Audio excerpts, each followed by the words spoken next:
qui ont aussi des noms, mais ce sont pour plusieurs personnes à la maison des voix. On va commencer par tous ces gens qui font le doublage des Simpsons puis l'adaptation. Vous nous dites vos personnages? Eh bien, je fais Krusty, je fais le Squeaky Weinstein, je fais Carl aussi, je fais le professeur Frank, plusieurs autres aussi, merci. Comic Book Guy. Comic Book Guy aussi, c'est vrai, je le sais, lui aussi. Et vous? Moi, je fais Bart, c'est déjà pas pire, hein, c'est assez. Je me dis, c'est assez. Je fais Bart. C'est notre directrice. Et je fais la direction de plateau assistée de Benoît et Benoît fait l'adaptation Benoît Rousseau assisté de moi. On s'assiste. Vous assistez, mais c'est très bien. Alors, à vous de décliner. Où se caler la bière? Alors je fais Homer. Puis je fais aussi son papa qui est pogné dans le char depuis 18 mois. Bonjour, bonjour. Salut, moi c'est Lisa. Moi je suis trop brillante, fait que je dirais rien. Je risque de dire des niaiseries, pis c'est pas mon habitude. Lisette Dufour. Lisette Dufour, maintenant, déclinez aussi, s'il vous plaît. Et moi, je fais le directeur Skinner. Et Norman Quimby. Ah oui, c'est vous! Ben, je suis l'aîné qui était le l'aîné essentiellement de Carl. Je suis un petit peu... On est des amis, hein? Oui, À la centrale nucléaire. Mais avec C'est la vraie vie aussi. c'est une amitié qui serait ambiguë si on savait quelque chose. Doffman aussi. Ah, Duffman, oh oui, occasion, média, plaisir, Duffman, oui! Ah, c'est merveilleux. Quel est son nom encore? Kurt Dalton. Qui est un peu comme Milhouse, mais nettement plus vieux et nettement moins intéressant, finalement. Hey, dites-nous une chose. Oh, je m'excuse, je vous avais pas vu. Je m'excuse. Déclinez.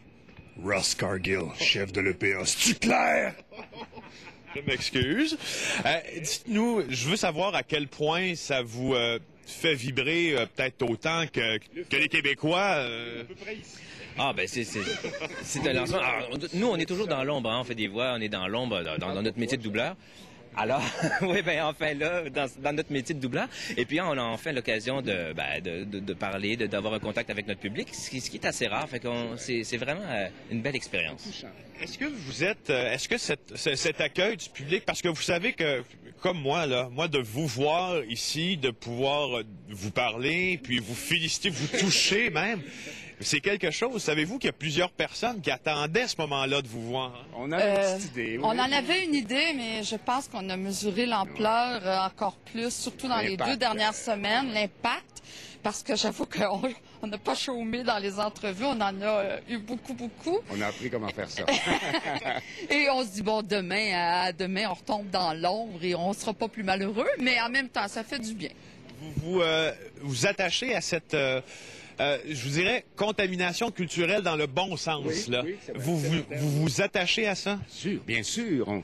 Je comprends l'impact, moi, que ça a, parce que c'est plus une comédie, les Simpsons. Il y a d'autres messages qui sont transportés. Ne serait-ce, par contre, si vous regardez comment Homer, normalement, il devrait être un gros homophobe. Mais non, il traite l'homosexualité de façon très ouverte.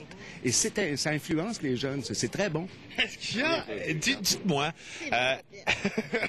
Entre autres. Est-ce qu'il y a... Non, c'est un Homer éduqué. Est-ce qu'il y a quelque chose dans cette série-là qui vient vous chercher encore? Là, je parle du film, je parle de la série aussi en même temps, en fait. Bien sûr, ils nous font rire encore. Vas-y. Oui. Nous autres, on a un plaisir. Le plus difficile quand on travaille ensemble, c'est de pas rire pendant que les autres font leur réplique.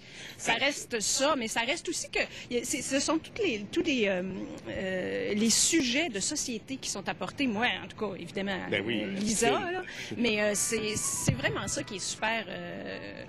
sans arrêt.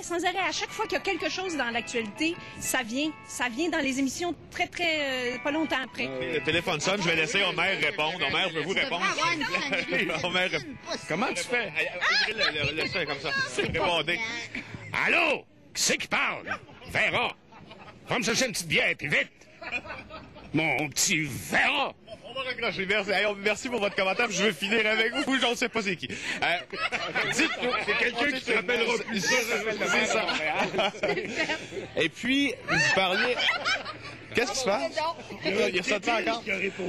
Est-ce que cette critique... Hein, qu'est-ce que tu y veux? M'a passé ma sœur parce que c'est la plus brillante. Minute. C'est quoi le numéro de téléphone pour vous joindre? Il y a personne. Je sais pas pourquoi. Je pense peut-être qu'ils se bidonnent au bout, moins qu'on se bidonne ici. Avant de... C'est l'impôt. Oui, ça doit être ça. Excusez, vous rappellerez plus tard. Merci. Est-ce que cette critique sociale-là est importante à vos yeux? Est-ce qu'il y a un rôle que remplit cette émission-là à travers toute une génération? La mienne, assurément. Je pense que c'est très important. Et d'ailleurs, c'est pour ça que la série, je pense, a duré si longtemps.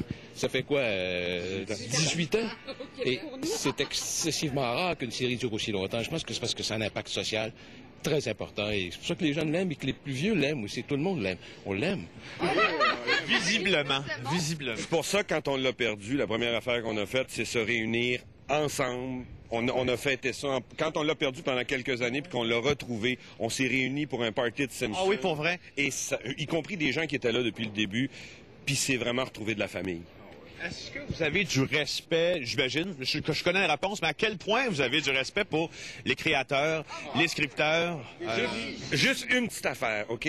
On en fait plein d'autres trucs, mais qui n'ont pas cette résonance-là. On est le même monde qui travaille avec le même talent. Le génie en arrière, c'est Groening. On ne serait nulle part si ces gens-là n'avaient pas amené ce truc-là aussi loin. Moi, je suis pas rien que du respect. On les rétributaire de tout ce qu'on reçoit aujourd'hui. C'est de l'ordre de RG, par exemple, la collection Tintin. Ça va rester aussi longtemps, ça va être étudié, ça va rester pendant des années, des décennies, cette affaire. Dan Castellaneta, Mel Blanc, c'est des Dan Castellaneta, Hank Azaria, Nancy Cartwright, c'est des gens du calibre de Mel Blanc, là. C'est des gens du calibre de Bugs Bunny, là.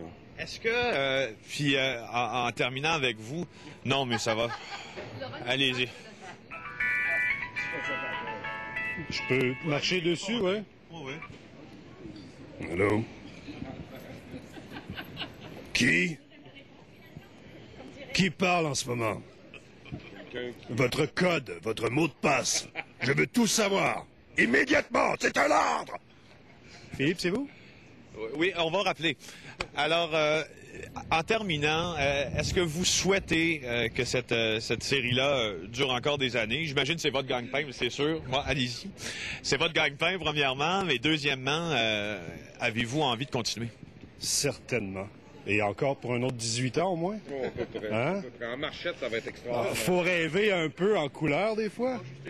Oui, ce serait génial. Nous étions donc avec les voix. Je vous remercie, vous tous. Je vous souhaite très belle projection. Et je vous souhaite de gagner le même salaire de ceux qui les doublent en anglais. Vous rêvez en couleur. Rasmussen, le maillot jaune à Homer. Allez, bravo. Bye.